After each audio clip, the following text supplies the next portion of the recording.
Hello friends माटिमना कथाले आपनालोকক स्वागतम जनाइছো আজিৰ ভিডিওটিৰ জৰিয়তে মই আমাৰ শিশুসকলক অতি সহজতে অসমীয়া আখৰ কেইটা অৰ্থাৎ স্বৰবৰ্ণ আৰু ব্যঞ্জন বৰ্ণ কেইটা কেনেকৈ লিখিবলৈ শিকাব পাৰি হেইটো আপোনালোকক দেখুৱাম গতিকে ভিডিওটি শেষলৈ চাবলৈ নাপাহৰিব আৰু যদি ভাল পায় তেন্তে লাইক আৰু শেয়াৰ কৰি দিব লগতে আজি যদি প্ৰথমবাৰৰ বাবে মোৰ ভিডিও চাইছে তেন্তে চেনেলটো সাবস্ক্ৰাইব কৰি কাষত থকা বেলটো চুই অল কৰি দিব আহক তেন্তে আজিৰ ভিডিওটি আৰম্ভ কৰো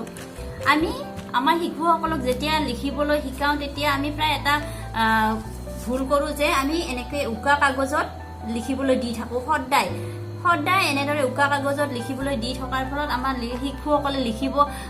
ইচ্ছা নকৰে বা হিয়তে কৰ পৰা কেনেকৈ আৰম্ভ কৰে হেতু বুজি নাপায় তদুপৰি আমি বহু অভিভাৱকেও নাজানো যে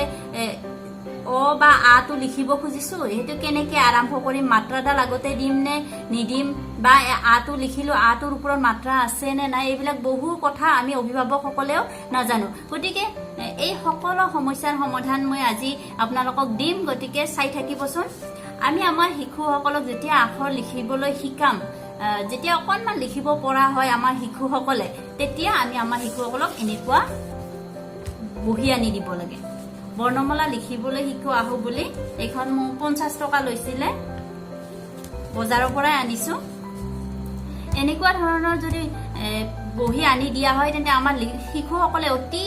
সহজে লিখিব পৰা হৈ যায় আৰু বহুত ধুনীয়াকৈ লিখিব পাৰে আৰু তদুপৰি এনেকুৱা বহিৰ এটা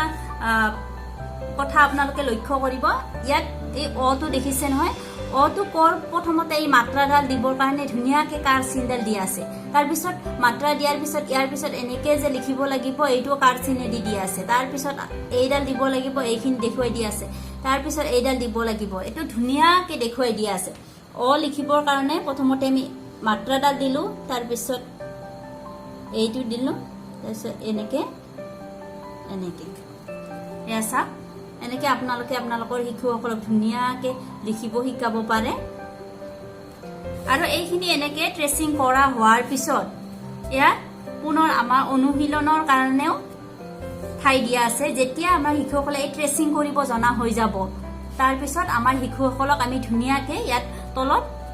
অনুশীলন কৰিব দিব পাৰো ঠিক তেনেদৰে অটোৰ পিছত আটো আছে আটোৰ ক্ষেত্ৰত ধুনীয়াকে কাৰ চিনেৰে এনেকে দেখুৱাই দিয়া আছে এইবিলাকত আটো প্ৰথমতে আমি মাত্ৰাডাল দিলো গোটেইটোত দিব নালাগে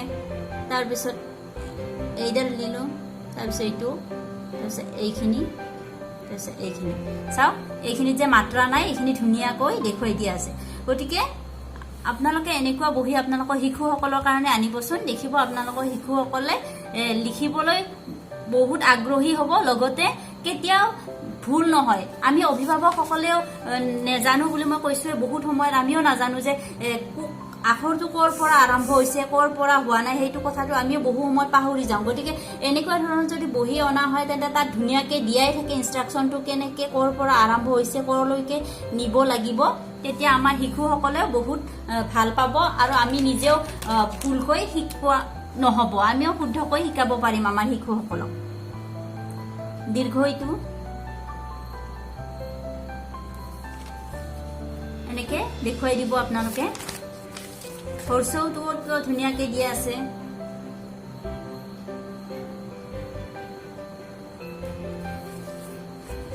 আপোনালোকে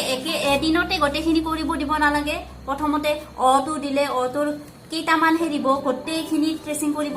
নিদিব গোটেইখিনি যদি আমি একেদিনে ট্ৰেচিং কৰিব দি দিওঁ তেতিয়া আমনি পাব প্ৰথমতে 4টা বা 5টা দিলে তাৰ পিছত এনেকে দি তাৰ পিছত যেতিয়া ইহতে ইখিনি কৰিব পৰা হৈ যায় তাৰ পিছত এইখিনি অনুশীলন কৰিব দিব দেখিব আপোনালোকৰ শিশুসকলে কোনো ধৰণৰ আমনি নকৰাকৈ ধুনীয়াকৈ অসমীয়া আখৰখিনি লিখিব পৰা হৈ যাব ইয়াত এনেকে গোটেইখিনিৰে আছে এইখিনি স্বৰবৰ্ণখিনি আছে স্বৰবৰ্ণখিনি হোৱাৰ পিছত ইফালে ব্যঞ্জন বৰ্ণখিনিৰো আছে ধুনীয়াকে কটো লিখিবৰ কাৰণে প্ৰথমতে আমি এই মাত্ৰাডাল দিলো তাৰ পিছত এইডাল চিন দিছো তাৰ পিছত এইডাল চিন দিছো তাৰ পিছত এইডাল তাৰ পিছত এইডাল আমাৰ ক হৈ গ'ল ঠিক তেনেদৰে খটোৰ ক্ষেত্ৰতো প্ৰথমতে এইখিনি দি লৈছো তাৰ পিছত এইটো পাত তাৰ পিছত এইখিনি ইয়াত ধুনীয়াকে দিয়াই আছে কাৰ চিনেৰে কেনেকে দিব লাগিব গ ঘ ঙ এনেকে গোটেইখিনিয়ে আছে গতিকে আপোনালোকে আপোনালোকৰ শিশুসকলক এনেকুৱা বহি এখন আনি দিব আৰু আপোনালোকৰ শিশুসকলে চাব কোনো ধৰণৰ আমনি নকৰাকৈ লিখিবলৈ চেষ্টা কৰিব আৰু শুদ্ধকৈ লিখিব পৰা হ'ব। গতিকে ভিডিঅ'টো আজিলৈ ইমানতে সামৰো। আশা কৰোঁ অকণমান হ'লেও এই ভিডিঅ'টোৱে আপোনালোকক সহায় কৰিব আৰু আপোনালোকৰ শিশুসকলক এই অসমীয়া বৰ্ণখিনি লিখাৰ ক্ষেত্ৰত আগুৱাই নিব পাৰিব।